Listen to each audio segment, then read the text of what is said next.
Salut, moi c'est Romain, j'ai 27 ans. Je vais vous raconter mon histoire de mon tout premier marathon. Ça fait maintenant 2 ans que je me suis lancé dans la course à pied et j'ai décidé dimanche 12 avril de faire mon tout premier marathon ici à Paris. Hey! Ça va, tu vas bien? Ça va et toi? Ouais. Bon, qu'est-ce qu'on fait aujourd'hui? Moi j'ai mon fractionné déjà à faire. Ouais. Tu peux faire le tien, on se chauffe ensemble et après tu t'attaques. On lance la séance?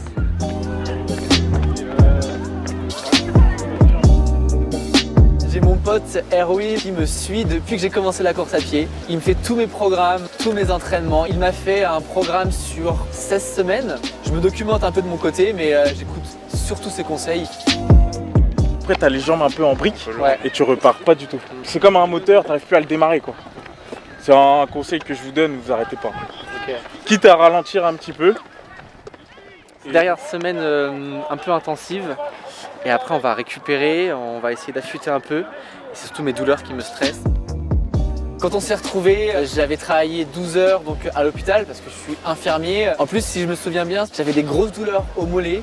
Tu vois là, depuis 2 jours, j'ai hyper mal ici. Au solaire. Plus au solaire, ouais. Plus mon essuie-glace, j'ai un peu peur qu'il soit en train de revenir. Ok. Et donc là, ça me fait un peu stressé. J'ai rendez-vous chez le kiné demain. C'est vrai. Ouais. Genre contracture, j'arrivais pas trop à l'expliquer. Vraiment, j'étais très stressé et ça m'a pas rassuré pour la suite quoi. J'ai fait 4 séances sans repos, donc ça fait 4 jours que je m'entraîne et je pense que mon corps fatigue et il récupère pas comme si je faisais pas de sport quoi. Vraiment le plus dur c'est les sacrifices que j'ai pu faire. Donc les sacrifices c'est j'ai arrêté l'alcool. Après il y avait aussi les sacrifices au niveau des soirées. J'ai arrêté complètement de sortir la semaine et puis encore moins le week-end. Et puis les entraînements qui s'enchaînaient avec le travail et ça c'était quand même difficile. Parce que peut-être que ton corps a besoin, tu vois, d'un petit jour en plus ou chaque jour il est meilleur et ça vraiment ça me fait vraiment plaisir. Il a progressé à une vitesse folle au début et là le fait qu'il passe le marathon ça serait pour lui je pense la porte vers d'autres aventures. Je suis sorti du travail à 19h30, on a enchaîné la séance avec Erwin. KO. Franchement là KO, ça va être repos dodo parce que dans 2 jours j'ai 32 km à faire donc je vais reposer un peu mon corps.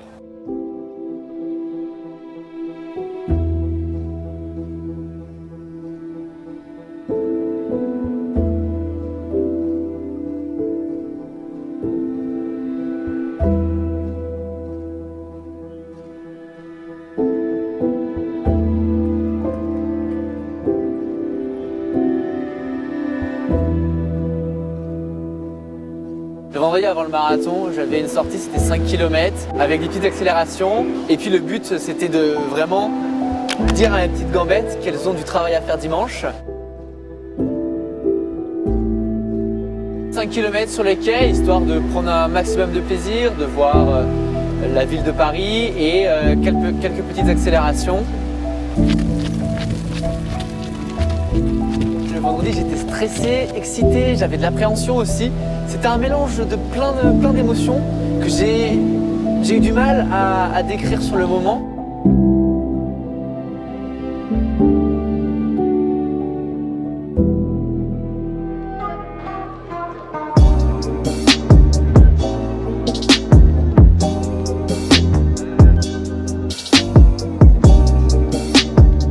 Juste ce bout de papier, il peut dire tellement de choses. J'ai la larme à l'œil, mais depuis le début que j'ai mis les pieds là, je me retiens, mais je suis tellement excité, j'ai tellement hâte, mais ce bout de papier là.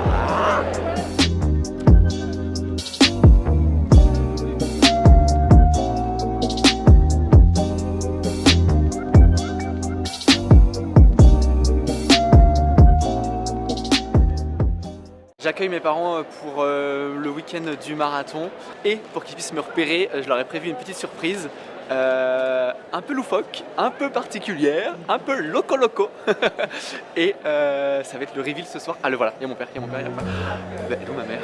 Donc j'étais stressé parce que j'ai fait une coupe un peu spéciale pour qu'ils puissent me repérer au loin. J'avais vu des influenceurs, des créateurs de contenu sur les réseaux sociaux qui avaient fait des colorations un peu stylées comme ça. J'ai été acheter le matériel, j'ai ramené mes copains chez moi et puis on a fait la coloration.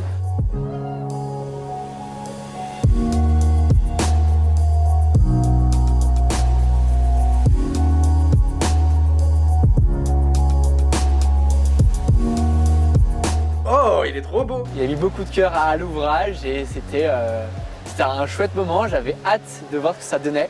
Parce que ça me stressait un peu. En vrai, je mentalisais un peu la chose. Là, pour le coup, c'est exactement... Ah, c'est trop stylé. C'est exactement ce que j'avais en tête. Et en vrai, au résultat, j'étais très content. Parce que j'aime beaucoup. Genre, étonnamment, j'aime trop cette coupe. Il y a moyen que je la garde un petit moment. Je trouve que ça me donne un petit côté stylé. Je me suis teint les cheveux. Oh Mon père était, genre il a trouvé ça fun je pense, il a trouvé ça drôle et voilà, vraiment le but de cette coupe de cheveux c'était premier marathon, on est là pour kiffer, on est là pour s'amuser, donc faisons des petites folies au niveau capillaire parce qu'il me reste quand même pas beaucoup de cheveux.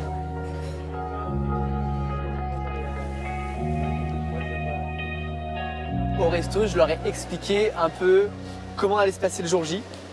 Comment ça se passe un marathon, même si j'en avais jamais vécu. L'organisation du matin, les retrouver, leur dire où est-ce qu'il fallait qu'ils se positionnent. Au départ, au 15e kilomètre, au 32e kilomètre, il fallait que je leur explique aussi un peu dans quel état d'esprit je serais à ces différents points de ravitaillement. Qu'est-ce qu'il fallait qu'ils me donnent, parce qu'ils m'ont donné le ravitaillement. On va faire la petite photo de veille de course. Alors, les chaussettes. Donc ça sera avant le départ. 30 minutes, 1 heure, 1h30. C'est un petit rituel que je pense tous les coureurs on a. Ça permet de faire un check et savoir si j'ai tout mon matériel. Et ça me permet de faire un petit point et de vraiment commencer à me mettre dans ma bulle et à me dire bon voilà, il va falloir que je me concentre et que j'aille chercher le chrono que je veux faire. Ça fait stresser. Non, en vrai là je suis excité, j'ai hâte. Je pense que je suis prêt. Toutes les nuits de veille de course, je dors jamais vraiment bien. J'essaye de me coucher pas très tard parce que c'est le stress, c'est la peur de rater son réveil, la peur de rater le départ de son sas, donc c'est toujours un peu angoissant. On est samedi soir, je me couche, il est 22h et puis je programme mon réveil à 5h du matin.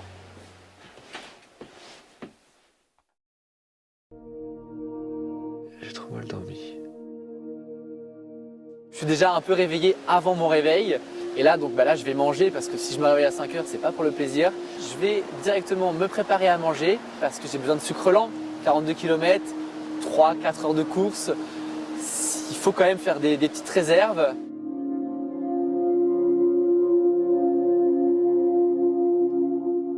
Et puis après, je retourne me coucher. Je vais faire une sieste d'1 heure. Et donc là, par contre, le réveil est un peu plus difficile. Reculer, c'est le moment où il faut que j'enfile ma tenue. Je me mets des pansements pour être sûr de ne pas finir blessé.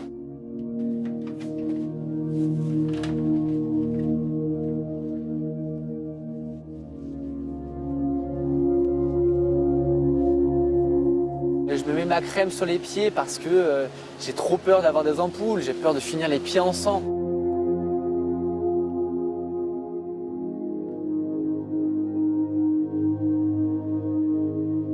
Et puis let's go quoi, en route sur le marathon. Donc là je prends le métro, j'ai hâte que ça commence, hâte de voir l'extérieur et j'essaye quand même de mettre un peu dans ma bulle pour me dire mec, t'as du job à faire, t'as du travail à faire, il va falloir que tu donnes un maximum d'énergie. Avant d'arriver sur les Champs-Élysées, je me fais un petit 2 km d'échauffement où je cours très tranquille, histoire de déverrouiller mes jambes, histoire de me détendre. Et aux Champs-Élysées, donc je retrouve mes parents.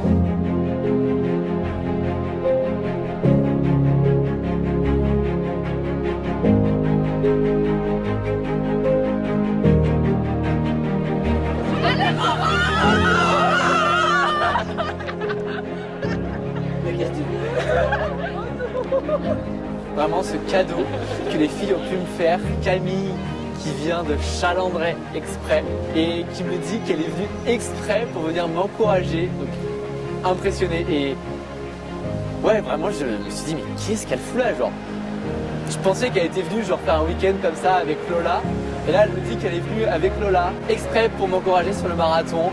Elle me montre qu'elles ont fait une pancarte, qu'elles ont prévu de se mettre à différents points pour venir me supporter.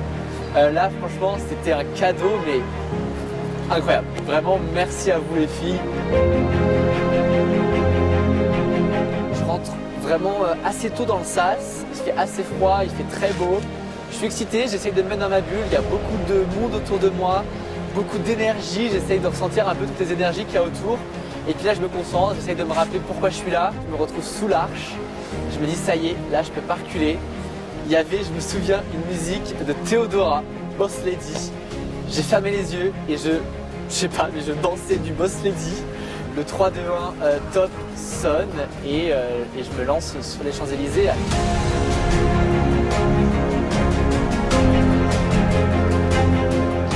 Beaucoup de monde. Les Champs-Élysées, on sait que c'est un départ très difficile parce que ça descend. Ça descend, donc il faut gérer son allure parce qu'on est au 2e kilomètre.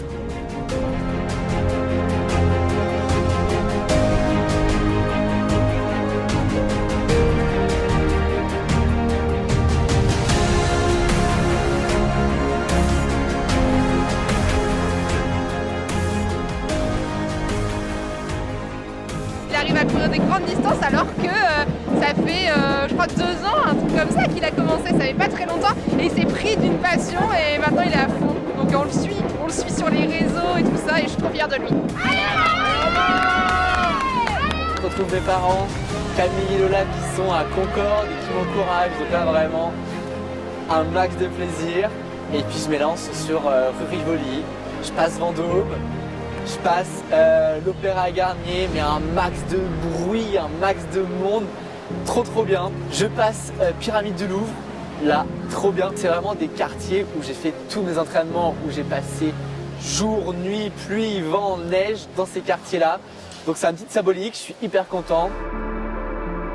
Je passe Bastille et là, je suis pas hyper serein parce que j'ai ma cheville droite qui se bloque. Et là, je me dis, bah, si ma belle, tu te bloques avant le 10e kilomètre, ça va être très compliqué.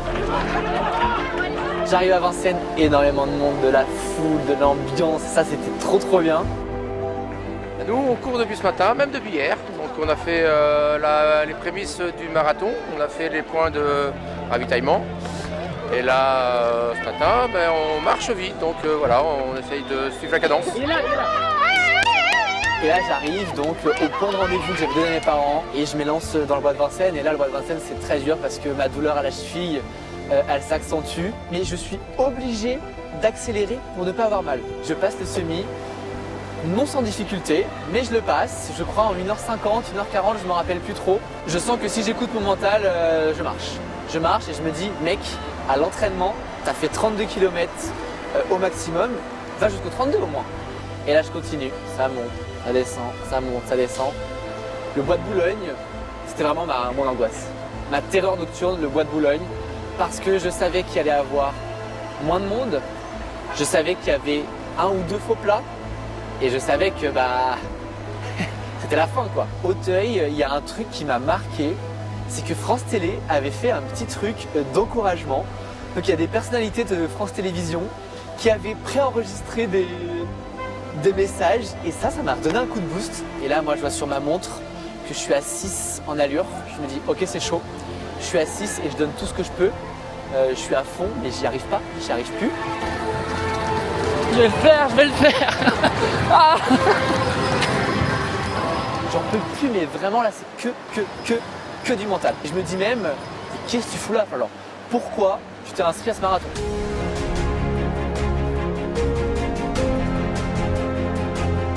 Là je vois genre le 40, mais je me dis putain mec, là tu peux pas lâcher, vas-y.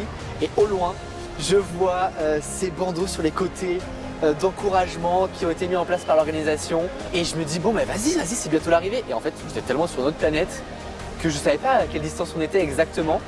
Et là je tourne la tête et je vois l'arche. Et là je me dis mec vas-y, j'accélère, l'arche au loin, je vois mon chrono.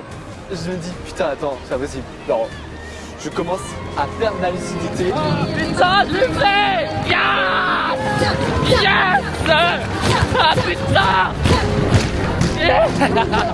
Là je passe la ligne d'arrivée et seul moment je boite. Genre j'ai cru que j'allais faire un malaise, genre je voyais des étoiles. Mes jambes elles étaient en train de faire Parkinson, elles tremblaient. Mon corps j'arrivais plus à marcher droit. Genre je titubais, genre je tremblais, je voyais des étoiles, je titubais. finalement, comme une soirée, hein, un samedi soir bourré. C'est un peu mon temps de rêve pour un premier marathon, les 3h30. En fait, je réalise pas tout de suite, et je crois que je réalise toujours pas ce que j'ai fait. Je pense que j'ai un peu les émotions de toute cette préparation, de ces 4 mois de prépa qui commencent progressivement à redescendre. Je vois que j'ai une tonne de messages. Alors je vois plein de copains. Il y en a qui sont en vacances à l'autre bout du monde, il y en a qui ne sont pas du tout à Paris. Il y a des copains à Paris qui m'ont dit « Mec, on t'a suivi toute ta course, c'est trop fort, c'est trop fort !» Et après je vois les messages qui arrivent 3h30, 3h30. Et là je me dis « Hein ? Attends, j'ai vraiment fait 3h30 ?» Et c'est là où je commence à regarder ma montre et je me dis « Eh ben ma belle, t'as fait 3h30, t'as fait l'objectif que tu voulais. » Allez, je l'ai fait. Yeah, bien. Super, t'es arrivé. 3h30, Eh ben, très bien. On est quand même de nature dans ma famille très pudique, mais je pense qu'ils étaient quand même très fiers de moi. Ils étaient fiers que j'ai atteint mon objectif. Ils ont vu que je m'étais donné beaucoup sur cette préparation, donc ils étaient fiers, ouais. Camille Lola qui s'était perdue en Vélib, en vélo électrique, elle me retrouve. Donc là, vraiment, on célèbre tous ensemble cette petite victoire. Je peux enfin dire que je suis marathonien, que je fais partie des 1% de la population à être marathonien. Expérience folle, extrêmement difficile. Vraiment, c'est très très dur. Je sous-estimais cette difficulté. Je vais réfléchir à comment je vais voir la suite après ce marathon. J'ai d'autres objectifs et puis je pense que je referai d'autres marathons. Peut-être que je me réinscrirai l'année prochaine au marathon de Paris. Peut-être que je m'inscrirai à d'autres marathons un peu plus prestigieux, même si celui de Paris est quand même très prestigieux. Voilà, je le courrai soit pour moi, soit pour accompagner des copains.